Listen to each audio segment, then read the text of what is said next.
ولی کون ہے اس حقیقت کو بھی جاننا چاہیے۔ بہت سارے لوگوں کے بارے میں لوگ یہ تصور کر لیتے ہیں کہ وہ ولی ہے جبکہ وہ نہ نماز پڑھتے ہیں، نہ روزہ رکھتے ہیں، نہ وہ پاک ہی رہتے ہیں، کچھ ایسی کیفیت میں رہتے ہیں گویا کہ وہ ایک عاقل اور ہوش مند انسان ہی نہیں ہے، اور لوگ سمجھتے ہیں کہ وہ ولی ہے۔ نہیں، الا ان اولیاء اللہ لا خوف علیہم ولا هم يحزنون الذین آمنوا وكانوا يتقون لهم البشرى فی الحیاۃ الدنیا وفی الآخرہ ذلک هو الفوز العظیم۔ دیکھو اللہ کے ولی، ان پر کوئی خوف نہیں ہوگا اور نہ وہ غمگین ہوں گے۔ اور یہ کون ہیں؟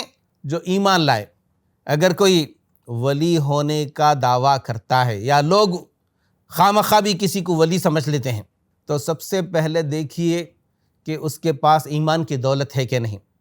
بہت سارے ایسے لوگ ہیں، کچھ ایسی کیفیت اپنے اندر، ایسے کپڑے پہن لیتے ہیں اور کچھ ایسا حال بنا لیتے ہیں کہ لوگ ان کو ولی سمجھ لیتے ہیں، اور کچھ صحافی ان کے پاس جا کر کے پوچھتے ہیں کہ تم کو کلمہ آتا ہے؟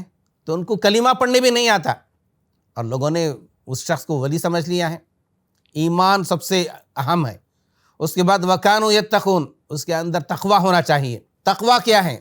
تقویٰ یہ ہے کہ اللہ تعالیٰ نے جن باتوں کا حکم دیا ان ساری باتوں پر عمل کیا جائے، اور جن باتوں سے روکا ان باتوں سے رکیں۔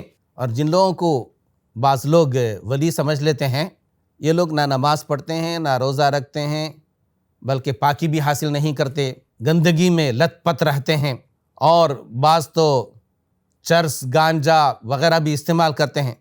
تو ان کے بارے میں یہ سمجھ لینا کہ یہ ولی ہیں، بہت ہی بے عقلی کی بات ہے۔ مرسی ٹی وی کے مزید ویڈیوز کے لیے ہمارے چینل کو سبسکرائب کریں اور بیل آئیکن کو کلک کرنا نہ بھولیں۔ جزاک اللہ خیر۔ مرسی ٹی وی، پیغام رحمت۔